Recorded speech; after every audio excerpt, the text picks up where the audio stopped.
Hi, so this is one of 3 lessons that you need to know about cycling of the building blocks in the environment. So this one today is about water cycle. So you need to know about the water cycle. So we've got the AQA specification for Trilogy, and this is what you need to know about the water cycle. So we're going to go through that today. So before we start on the water cycle, let's just have a little think about some of the things we need to know. So some of the terms you'll need to know are evaporation, condensation, and what do they mean? Okay, so we've got our solid, our liquid, and our gas. Okay, so in a solid, remember how our particles are arranged, all close together in rows. Notice how they're all touching. Okay, and now I'm going to try and keep them the same size, but notice how they're much more irregular. Okay, they're still touching. Now the liquid is where lots of people make mistakes because they put them with big gaps, okay, but they're just more irregular. Okay, so I'm going to fill my container, they're irregular, and our gas, big gaps, but notice that the particles haven't changed size. So solid to a liquid, how do we get from a solid to a liquid? So if we were thinking about water, we could think about ice going to a liquid, it would melt.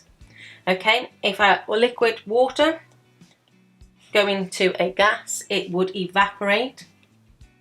Going backwards, our gas to our liquid, so our gas here would be steam or water vapor.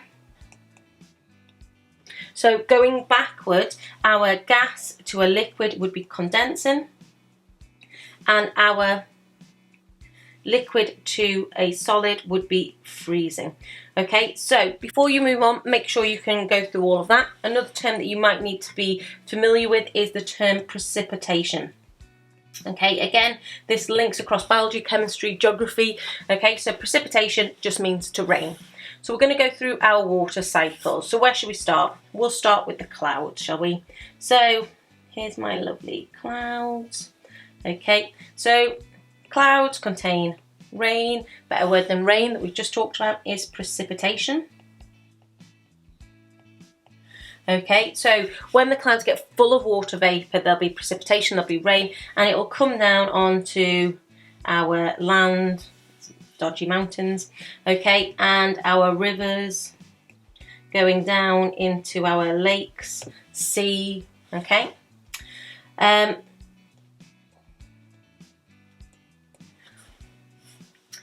Also, water from the rain, precipitation, will be absorbed through the soil and will also find its own route to the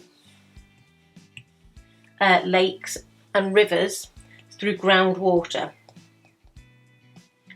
Absorbed through the soil, through the ground, and into lakes and rivers as well. So there's different ways it will get down. So we've got runoff, lakes and rivers, and groundwater. Okay, our trees will absorb some of that water through transpiration, so they'll take some of that water through transpiration. Okay, another key word to have a little look back at your notes on plants, they'll take up that water through transpiration. Our seas and our rivers and our lakes, water will go into the atmosphere through evaporation.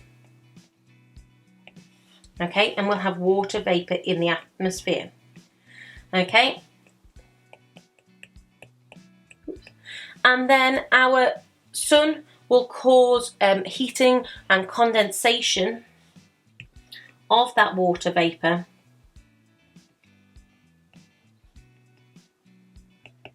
which will return that water back into that water vapor, that gas back into rain droplets for precipitation.